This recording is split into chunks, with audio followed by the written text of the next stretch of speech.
Thank you, Dana Mayor. You have given me 60 seconds. The last shall be first, and the first shall be last.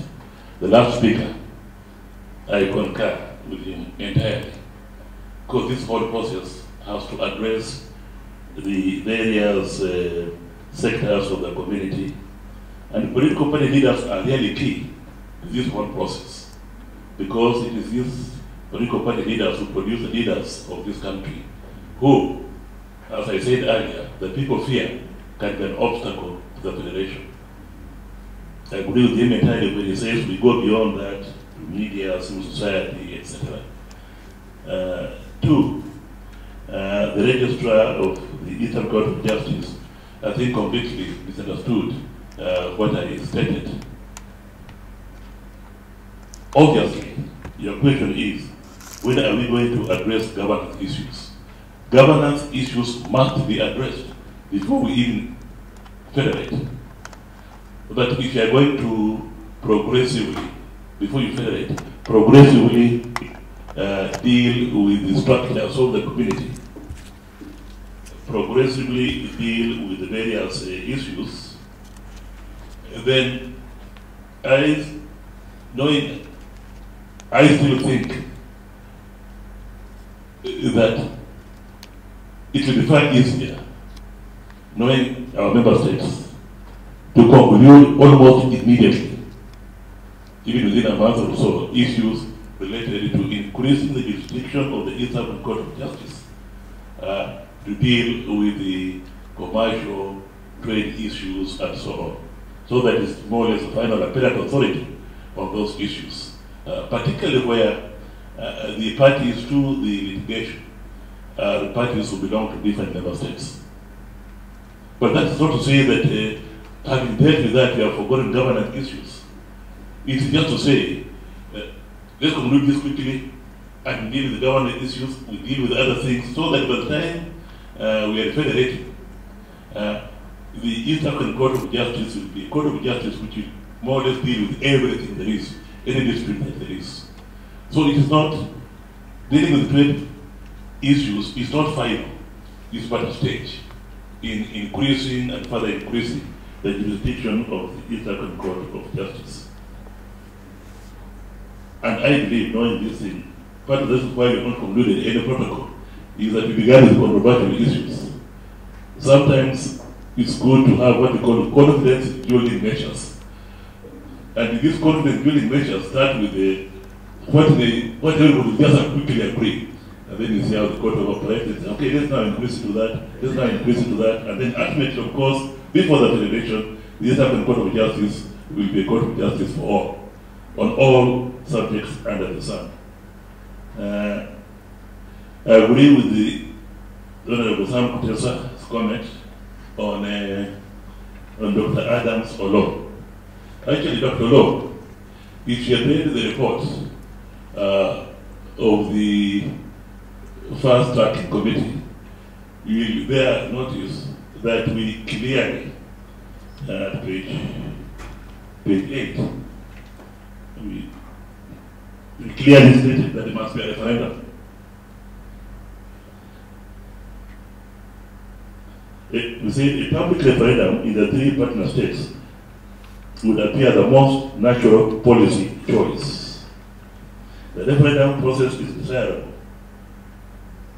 since large members of the people of East Africa have stated very clearly that they want not only to understand what a federation is, but to also own it and participate in its formation. If you look at the program, which, by the way, to us was merely indicative, at the very last, almost the last page of the report,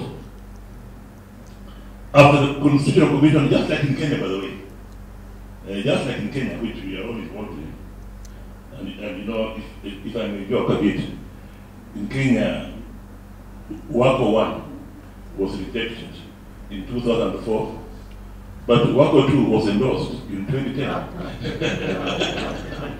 so you know the process quite well. It's what The final draft was by a man called Amos Wako. That's why they say Wako 1 and Wako 2.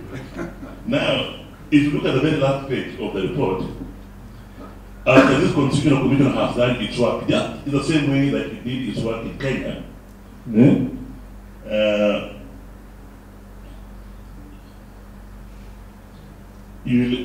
after it has done its draft, it was anticipated that in 2008, which is long gone, but in this one they don't attach too much importance on the dates, 2008, it was barely wanted to give it some push, but they were just indicative.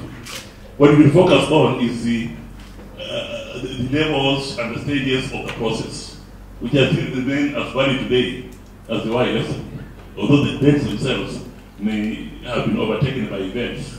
But it was a way of pushing the political class to make some decisions on this. But in 2008, that process would have been completed. Then we would then have a constitutional forum in 2008 consisting of the members of the National Assemblies of Partner States of the East African Community and the members of the East African Legislative Assembly to approve, with or without amendments, that draft constitution. Now, arising out of the comments of that constitutional forum, whose conclusion I've just read out, the constitution would then be finalized. Then in 2009, the constitution, January 2009, the constitution was supposed to be approved by the summit of the East African Community. By June 2009, that constitution was supposed to be approved by the national parliaments of the partner states. And in September of 2009, we were going to have a referendum for the approval of... There's a point of order. Sorry, Chairperson, Honorable Wako, of course what he's reading is very relevant. But can we put it in context of where we are now? Because that report of 2004 and what should have happened in 2008 and 6 is actually overtaken by events. I believe very strongly that the summit has given new life to this process. What new life has the summit given to this process? Having looked at the team of experts' reports and what they recommended, the summit in November in Bujumbura directed, and most of the people who are seated here are aware, one, that we should produce a roadmap for establishing and strengthening the institutions identified by the team of experts as critical to the functioning of the customs union, common market, and monetary union. They were talking about a common market authority, customs union authority, and so on and so forth. But what is even more important is propose an action plan on and a draft model of the structure. Draft model of the structure of the East African Political Federation for consideration by the summit at its 14th ordinary meeting, which will be this November. So, can we use some of that information to take advantage of how far the summit has now gone, so that we pick from you some ideas on how to propel this process? What does the model of the structure mean? That's how we understand it.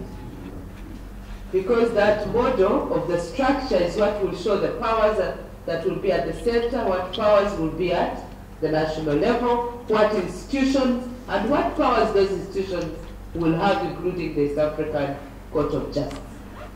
So therefore, Chair, I thought that we should put this in the context of where we are now. So there are some things which were not done in 2006, 2008, and 9, but which are still relevant after and valid after this directive from summit. There are those that we could even include in this document that will go to summit. The referendum should not even be debatable at this point, because what has been directed to us does not preclude other processes, including the referendum. The heads of state are aware that you cannot overturn the constitutions of 5 countries without subjecting that process to the voice of the people of East Africa.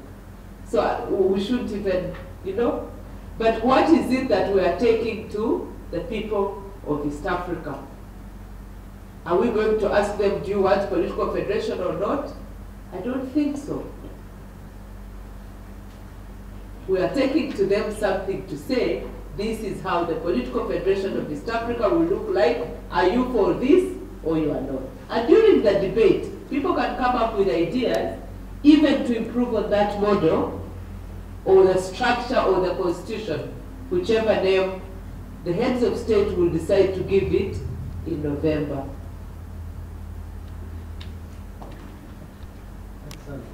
Thank you very much. Yes. Honorable Wako. I'm finding it very difficult. Let me first of all, I'm finding it very difficult to find which area I disagree with Beatrice in what you are saying. Because that's exactly what I was saying. Exactly, 100% exactly what I was saying. Exactly what I was saying. Because me, I was responding to Dr. Olo. I think who thought that we give it a new momentum by having a referendum. And I was saying that actually the referendum had already been agreed to in our recommendations. And that referendum comes not at the beginning, as some say, but at the end of the process. And in my own speech, I say you've done a good job in drafting the principles of the structures and so on. Now, that is a document that can be used to go to the people of East Africa and to be refined and so on. So that at the end of the day, we now follow the procedures which will end in a referendum to be done by the people. So, as she disagrees with me, I don't know why you have disagreed. So, I think I've answered the... Yes, you have. I have to know the first beginning. I've answered him on the issue of the referendum. And as I said in my speech, when we go beyond what Beatrice has said, if it's endorsed by the heads of at the summit, the basic principles, those are the principles that we must recommend must now go to the people for amendment, for refinement, and for everything. And then thereafter, everything is finalized, and then thereafter, a referendum. Thank you very much. Thank you very much, Amos. I think I have brought this discussion to a close.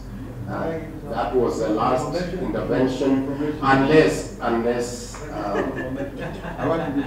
I see points of order and points of information.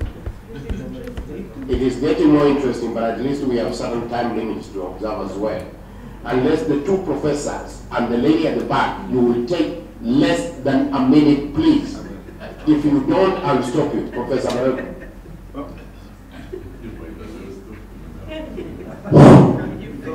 Mr. Chairman, this point may not be very relevant, but certainly this discussion has whetted my appetite when we talk about the referendum, because we are about to embark upon the constitution making process in this country. And there is a step somewhere between the draft and the referendum, and that is a constituent assembly. An assembly specifically called to pass the constitution. So I was wondering whether in the architecture that we are proposing here, an East African constituent assembly before an East African referendum, whether that would not be something to consider. Professor Tulamika, 1 minute as well, please. Thank you very much. Mine is related. Mr. Facilitator, my paper has been circulated. If you go to the last page, you can see the institutions which were proposed. The very last page. I just want to draw your attention to that, because we talk about them as if what are they, or what is equivalent, what is appropriate level of political integration. While that is the output, if my friend and colleague Amos Wako was there yesterday, I did indicate that for the Machinga, if the Machinga were given the choice of which level we should go, they will go for number 5, because that is the big one. You go for the big one, why mess around with 1, 2, 3, those levels of integration? So I agree with you that these are a bit messy. They will get political interference from the partner states until you reach the level of the federation. So let's agree here that we are going for the big one. Not moja, big. Wow, unaenda manga. You go, the very poor handling economics. People are going for a small one and another small one, not enough, another. In the economy over the little meat is not good. So I just wanted to say that this what is recommended is available, because we're talking about it in abstract. I do hope also that the Secretariat will be able to circulate the presentation itself, because there were 1 or 2 variations. For instance, the structure, this Jacob Vanna structure, and amended it to indicate the functions at each level. The one in the paper doesn't have them. And that is critical. You have to be convinced that there is a political role at the regional level for each one of the stages of deepening economic integration. This we often miss, and it was missed out in the treaty as well. Relatedly, I confirm what the facilitator said yesterday, finally, that this treaty we have now is not draft 5, which we finalized in Arusha as a team of experts. It was amended. One of the principles which was left out, partly why I think this Article 8.4 is not operationalizable, is a sublimity principle. The sublimity principle states that the whole is better than any of its parts. In other words, this federation must be better than any of the partner states. It can only be so if the regional policies, laws, institutions are better than any of the national ones, even the similar areas. So I want to just give that information for clarification. It's a bit I forgot to clarify yesterday, but Amos Wako, through his intervention, has tickled my mind. Thank you. The very last intervention is the